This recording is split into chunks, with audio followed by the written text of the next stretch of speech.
Hey guys, I'm the NFL Addict, and today I will be making my recommendations for the 2021 New York Jets. So if you're in 2022, 2023, this is not the video for you. Jets are a very strange team. Their only real big move outside of the draft this offseason was signing Corey Davis, who will be a pretty good piece of that offense, but is definitely not enough to save their whole team. However, in the draft, they did get Zach Wilson and AVT, which is going to be a big boost for that offensive line, seeing as they've got basically nobody else on that offensive line. Maybe Mekhi Becton. I guess their offensive line isn't horrible. They do still have Mekhi Becton and George Fant's kind of good. So, yeah, I guess they could get some production out of that offensive line. But with an aging running back and Tevin Coleman, I don't like this I don't like this running game really that much.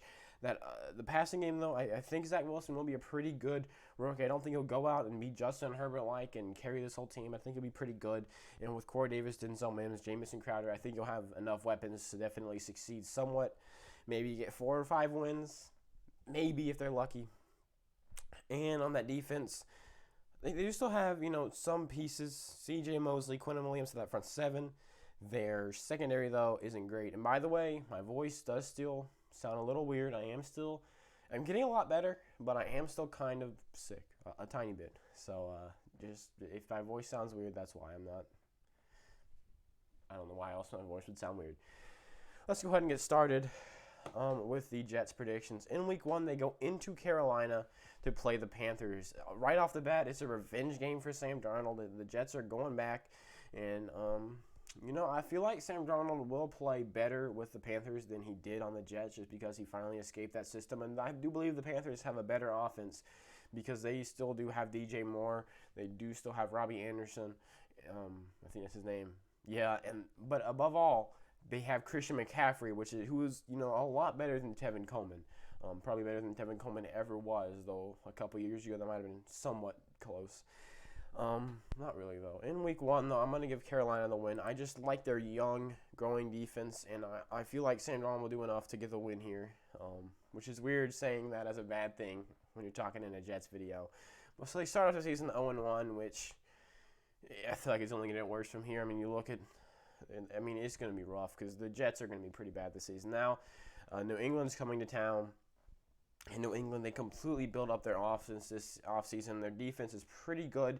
Took a slight decline last year, as we saw, especially that secondary, but they are still a really talented defense. And now they've got a top 5 tight end duo. They've gotten a couple extra wide receivers. I feel like New England can get the win here in week 2 against the Jets, and probably do the same thing in week 7. All right, now, this is a close one against the Denver Broncos, who really don't have much of an offense. So this is good. A team with not much of a defense going up against a team with not much of an offense. So really, it's going to be all about the battle between the Jets offense against the Denver defense. And this is actually a pretty good matchup for Denver because Denver completely built up their secondary this offseason. And like I just said, the Jets are really going to rely on that passing game. So I'm going to give Denver the win here just because I feel like it's a good matchup for them. However, by the way, when I finish doing all my normal predictions, I'm going to do worst case, best case scenario. When I do best case scenario for the Jets, this will probably be a win for them. However, this is going to be really close. So I'm going to give it to Denver just because I feel like their defense is just right to go up against that Jets offense. And the Denver Broncos get the win here. Then in week 4, another rough game against Tennessee. Tennessee just has such an amazing offense. They did lose Corey Davis, who went over to the Jets, and they did lose Jonnu Smith. They did lose Adam Humphries. However, they do still have a pretty good offensive line. A.J. Brown, Derrick Henry. They're going to be just fine. The Tennessee Titans get the win here in week 4. And now the Jets have started off 0-4. They're getting PTSD from last year. Now they have to go up against the Falcons. And the Falcons, they got Kyle Pitts, but honestly, I feel like they should have gone for quarterback here. I feel like they'd be much better off if they had Justin Fields sitting behind Matt Ryan and learning from him, and no Kyle Pitts. They already have. If they could get rid of Julio Jones, then this Kyle Pitts pick is going to look like genius. But if they keep Julio Jones around, honestly, I feel like they should have taken Justin Fields. However, they do still have a pretty talented offense against a pretty rough defense. And that Atlanta defense did start to show up late last season. I don't know if that'll be the case early this season, but I'm still going to give Atlanta the win here as they drop to 0-5. They go into the bye week 0-5, and it's pretty much looking like. I feel like Zach Wilson will have played pretty good. I think maybe these first 3 games could be somewhat close, but yeah, I'm gonna have New England sweep here. All right, now they have a game up against Cincinnati. This is another one that they can or could win. This is gonna be a pretty interesting one. Cincinnati, I don't know really what to say about them. Their offensive line is an issue, and maybe the Jets' defensive line could do enough to maybe disrupt that pretty vulnerable offensive line. But really, adding Jamar Chase to Tyler Ward and AJ Green's not even on the team anymore, but and T. Higgins, that's something to say. I feel like the Cincinnati Bengals are going to get the win here. I just can't see the Jets winning. Yeah. And then in week 9, they go into Indianapolis. Carson Wentz, he isn't going to be terrible this season, but I don't think he'll be good. I feel like he'll be okay, and I feel like this Colts team will maybe be, you can already see it right now. I have them around .500. I'm going to have them get the win here against the Jets. I like their defense. I feel like they should have got another wide receiver to go with T.Y. Hilton. They didn't really do that, but maybe if Michael Pittman can take that second-year leap, then the Colts can become really good. And then I don't think we'll have to see too much about this one. The Buffalo Bills are going to get the win here. They're just one of the best teams in the league, and I'm sorry, but the Jets are nowhere near that. Now they're 0-9. They have another rough divisional game against Miami, who did go out and get Jalen Waddle, and who did, show that they trust Tua by not getting another starting caliber quarterback and getting rid of Ryan Fitzpatrick. I like that offense a lot. Don't like that defense as much, but I'm going to give Miami the win here against the Jets. And wouldn't be surprised to see them sweep in week 15. All right, now they have a game against Houston. This is another one that they maybe can win. Maybe. Against Houston, who has a very weakened offense and a very rough defense. This is one that I think could be pretty close. However, I feel like these are 2 pretty similar teams, and I just like that Houston team more. This is going to be probably one that the Jets can win in their best case scenario, but as of right now, I don't see it happening in real life. Now they're 0-11. They have to go up against the Eagles. Now the Eagles are a team that's going to be pretty bad. This offseason was kind of about getting rid of everybody and getting their rookie quarterback, whose name is slipping my mind right now. Get him in the best position to succeed. So the Philadelphia Eagles are a team that's going to be in a really vulnerable position. And this is a game that the Jets definitely can win. They're 0-11. People are probably already talking about them going 0-17. It's probably, already being talked about on a bunch of sports shows or whatever. And you know what? I like that Jets offense just a bit more than I like Philadelphia's offense and that defense. I'm going to give the Jets the win here. When I do my Eagles video, a lot of Eagles fans are going to get mad at me, but I just like that Jets offense a slight bit more. So the Jets get their first win against the Philadelphia Eagles in Week 13. And now they have to go up against the Saints, who are going to be better than a lot of people realize. They did lose Janoris Jenkins. They did lose a lot of players.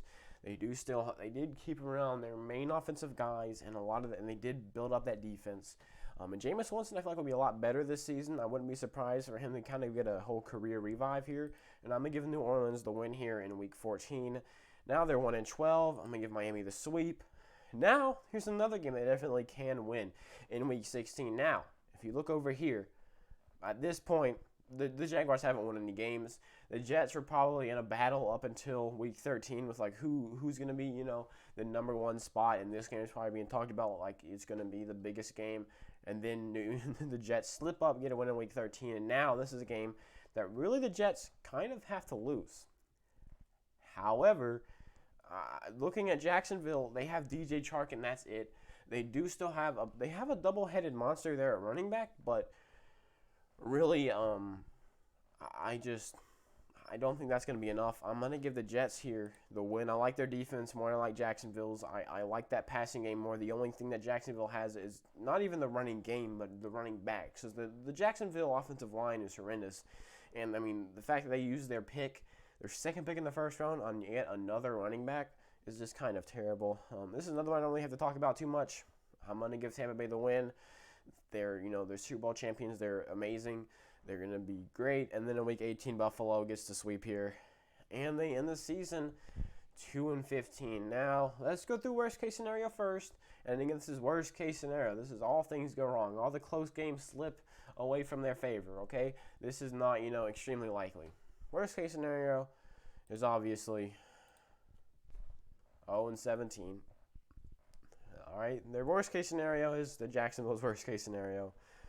All right, and now we can talk about best case scenario. So best case scenario, they could get the win here against Carolina. They could get the win against Denver. Maybe they could beat Atlanta and Cincinnati, I guess, maybe. No, I'm going to give Cincinnati the win here, actually. And then they could beat Houston. And that's about, no, I'm trying to think. Could I see them splitting with New England? Could they start off 3-0 with the win against New England here? No, I just can't see it happening. If I have them win here, then I'm going to have them win against Cincinnati. I feel about the same about these two games. It's kind of close, but it's not close enough for me to say that the Jets could win. And again, best case scenario is still not likely. This is about as good as it can go. This is like, all right, we did pretty freaking good. We started off the season 3-2. We had a rough, last 12 games, but we can ignore that.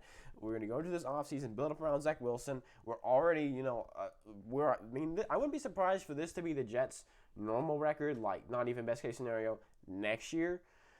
But right now, I'm going to have to change all these back. I'm so sorry, Jets fans, but it has to happen. If I put every single team's best case scenario as their record, it wouldn't work out. But yeah, anyways, 2-15 is their final record. Jets fans, let me know in the comments why I'm wrong, because I know none of y'all are going to think that I'm right. Y'all are going to, I remember last year, there were a lot of Jets fans telling me that y'all were going to go 10-6. I'm sure I'm going to see a lot of y'all saying, oh, Zach Wilson's going to be the savior of our franchise. All we need is a passing game. That's all any of these teams have. We can beat them all. But yeah, the Jets, 2-14. They do have a little stretch here where they go 2-2, but at that point, it's too late. So, same record as last year, but a tiny, tiny bit better. And again, there were a lot of these games that, I was really, really close to leaning towards the Jets on this Week 3 game, but it was just how good that Denver secondary has gotten. So they were very close again. This is the game that I'm most close on. So if I had the same thing, this is the game that I'm closest on, and this is the game that I think is 100% going to be a loss, is an away game against the Bills. It never goes well. So 2-15, they couldn't get that first overall pick. Right now they're the second worst team, although there are a couple teams. I don't know how the Raiders are 0-6, but they are. I'm sure that there's some teams out there that are going to be close to them. So thank you so much for watching. I hope that you enjoyed this. I doubt you did. A lot of the other teams, like if I was, when I was doing the Dolphins video, I was like, hey, if you're mad at me making you 9-8, go watch my Jets video.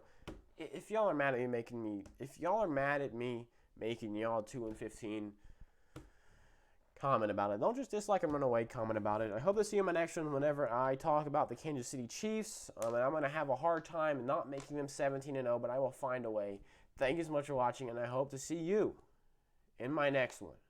Come on. There we go. Goodbye.